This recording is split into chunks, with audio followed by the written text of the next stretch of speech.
Hello दोस्तों, welcome back to our channel Education and Learning Point. दोस्तों, ये आज का हमारा टेस्ट नंबर 10 है। तो चलिए शुरुआत करते हैं आज के पहले प्रश्न की। पहला प्रश्न है हमारा, निम्नलिखित में से कौन पाकिस्तान राष्ट्रीय आंदोलन के सदस्यों में से एक है जिसने 1933 में पाकिस्तान नाम गढ़ा था? पाकिस्तान राष्ट्रीय आंदोलन के सदस्यों में से एक है जिसने 1933 में पाकिस्तान नाम गढ़ा था। ए मोहम्मद उमर, बी मोहम्मद अली जिन्ना, सी मौलाना आज़ाद, ये सी है, सी मौलाना आज़ाद, और डी चौधरी रहमत अली। तो जो इसका उत्तर होगा हमारा क्या होगा? डी चौधरी रहमत Ali. Option D is correct. अगला प्रश्न है हमारा प्रश्न संख्या 2। भारत सरकार ने जून 2020 में किन के लाभ के लिए पीएम स्वनिधि योजना शुरू की?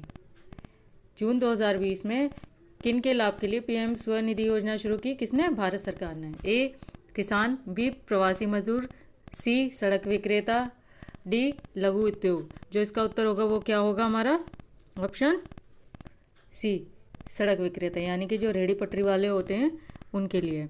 इसमें क्या है पीएम स्वनिधि योजना में? इसमें है 10,000 रुपये बैंक ऋण देगी।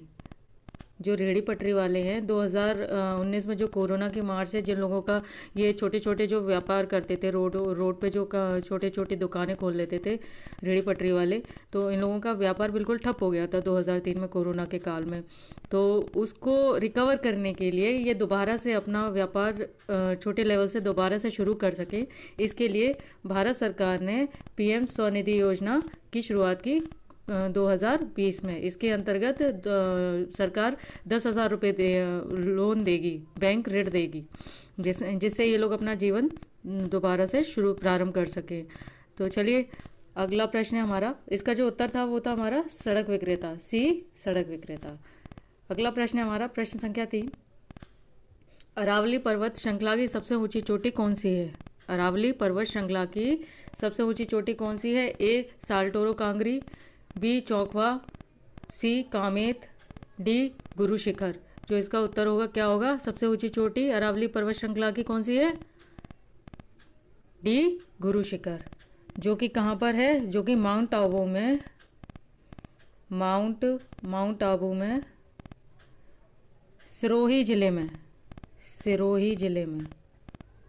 सिरोही जिले में है। कौन सी? गुरु शिखर पर्वत श्रृंखला। चलिए अगला प्रश्न हमारा प्रश्न संख्या है 4।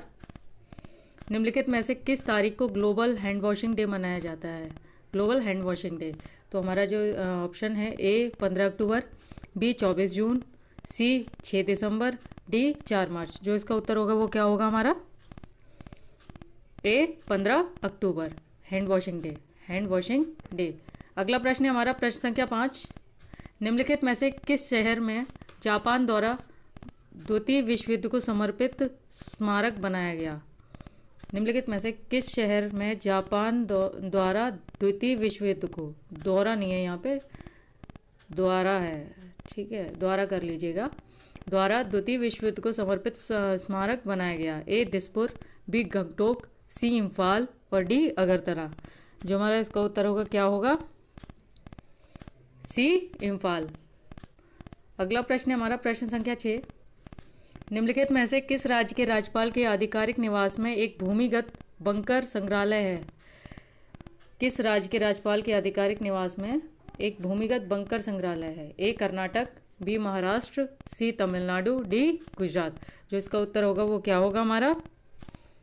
बी महाराष्ट्र। ऑप्शन बी हमारा सही है। अगला प्रश्न है हमारा प्रश्न संख्या 7। जब मिश्रण में पानी मिलाने के बाद भारी घटक जम जाता है तो इस प्रक्रिया को कहा जाता है? ए थ्रेसिंग, बी सेडिमेंटेशन, सी यामिंग, डी सीविंग। इसका जो उत्तर होगा वो क्या होगा हमारा? बी सेडिमेंटेशन, यानी कि अवसादन। इसको बोलते हैं अवसादन, सेडिमेंटेशन। चलिए अगला प्रश्न हमारा प्रश्न संख्या 8। भगवान राम की महिमा को दर्शाने वाला नकाबपोश नाटक नृत्य प्रदर्शन खोन निम्नलिखित में से किस देश से संबंधित है? भगवान राम की महिमा को दर्शाने वाला नकाबपोश नाटक नृत्य प्रदर्शन खोन निम्नलिखित में से किस देश से संबंधित है? A Thailand, B Japan, C Vietnam, D Indonesia. जो इसका उत्तर होगा वो क्या होगा हमारा? A Thailand. ऑप्शन ए हमारा सही है। अगला प्रश्न है हमारा प्रश्न संख्या 9। प्राकृतिक रूप से उत्पन्न होने वाले गैस जो आवासीय जीवाणुओं द्वारा कार्बनिक पदार्थों के टूटने से उत्पन्न होती है और ऊर्जा उत्पादन में उपयोग की जाती है कहलाती है। प्राकृतिक रूप से उत्पन्न होने वाली गैस जो आवासीय जीवाणुओं द्वारा कार्बनिक पदार्थों के टूटने से उत्पन्न होती है और ऊर्जा उत्पादन में उपयोग की जाती है कहलाती है। ए संपीड़ित प्राकृतिक गैस, बी तरल पेट्रोलियम गैस, सी प्राकृतिक गैस, डी बायोगैस। जो इसका उत्तर होगा क्या होगा हमारा? D biogas. ऊर्जा उत्पादन में उपयोग की जाती है बायोगैस। अगला प्रश्न है हमारा प्रश्न संख्या 10। मुगल काल के दौरान नौबत खाना नामक स्थान का सही विवरण निम्नलिखित में से कौन सा है? मुगल काल के दौरान नौबत खाना नामक स्थान का सही विवरण इनमें से कौन सा है? ए महल की सुरक्षा प्रभारी का कार्यालय, बी महिलाओं को निजी खजाना, सी निजी चर्चा के लिए सदन, डी ड्रम हाउस। जो इसका उत्तर होगा क्या होगा हमारा? D drum house. नौबत खाना नामक स्थान का सही विवरण ड्रम हाउस, ऑप्शन डी। अगला प्रश्न है हमारा प्रश्न संख्या 11। इस राज्य के लेखाओं के संबंध में भारत के नियंत्रक महालेखा परीक्षक की रिपोर्ट इस प्रकार है। ए राज्य के राज्यपाल को प्रस्तुत किया जाता है जो उन्हें राज्य के विधानमंडल के समक्ष रखवाएगा। बी लेखा परीक्षा टिप्पणियों के अनुपालन के लिए उस राज्य के वित्त मंत्री को प्रस्तुत किया गया। सी राष्ट्रपति को प्रस्तुत किया जाता है जो उन्हें संसद के प्रत्येक सदन के समक्ष रखता है। इस राज्य के लेखाओं के संबंध में भारत के नियंत्रक महालेखा परीक्षक की रिपोर्ट इस प्रकार है।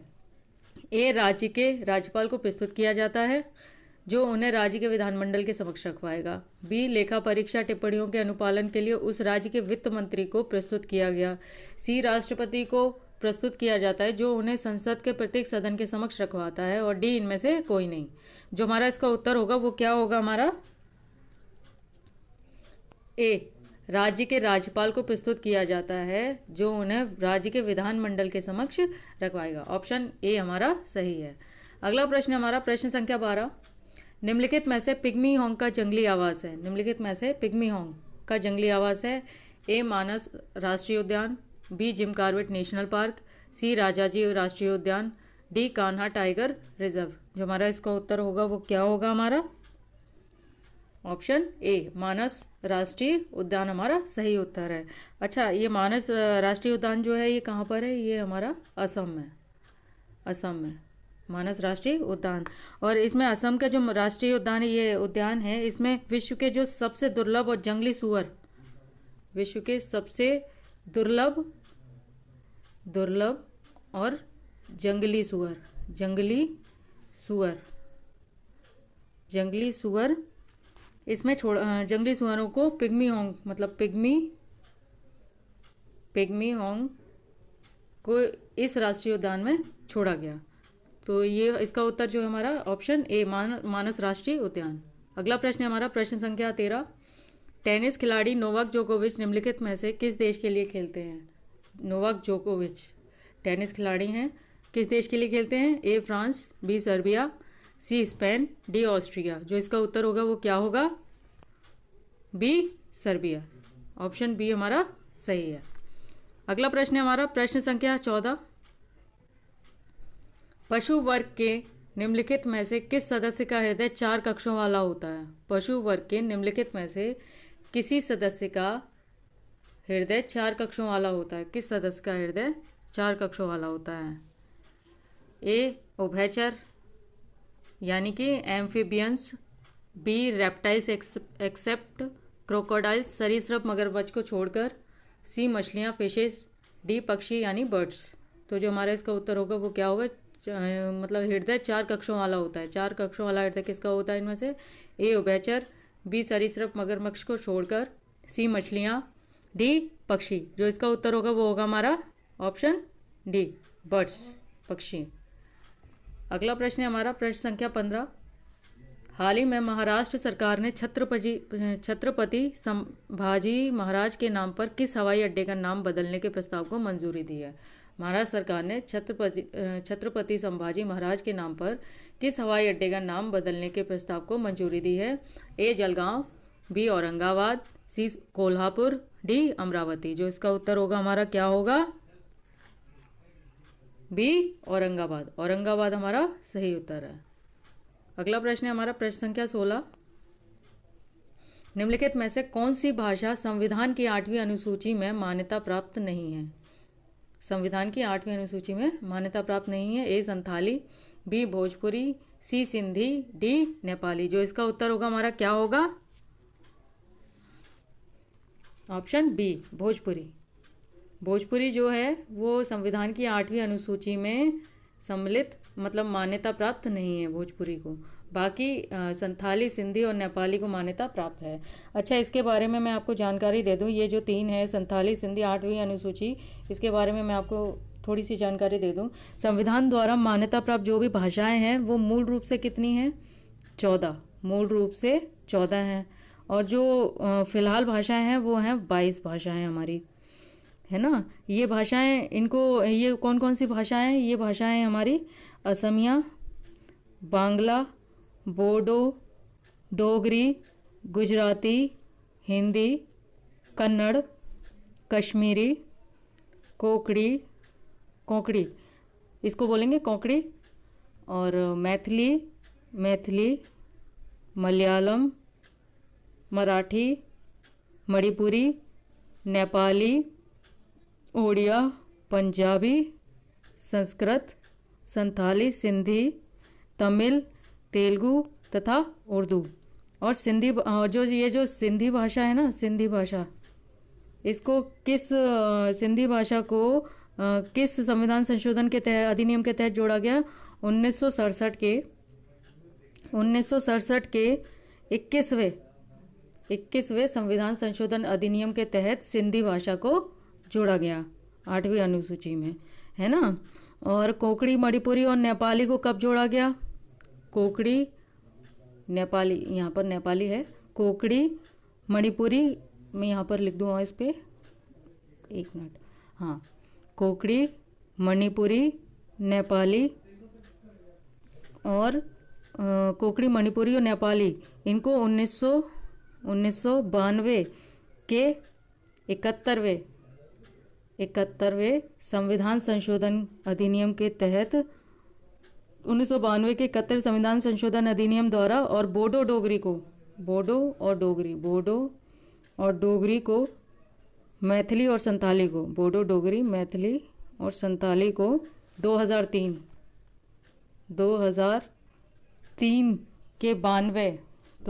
के 92 संविधान संशोधन अधिनियम द्वारा जोड़ा गया।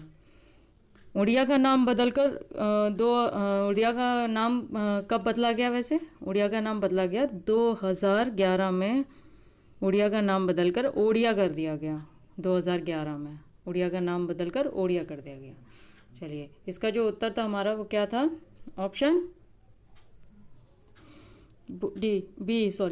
ऑप्शन बी हमारा सही था, भोजपुरी।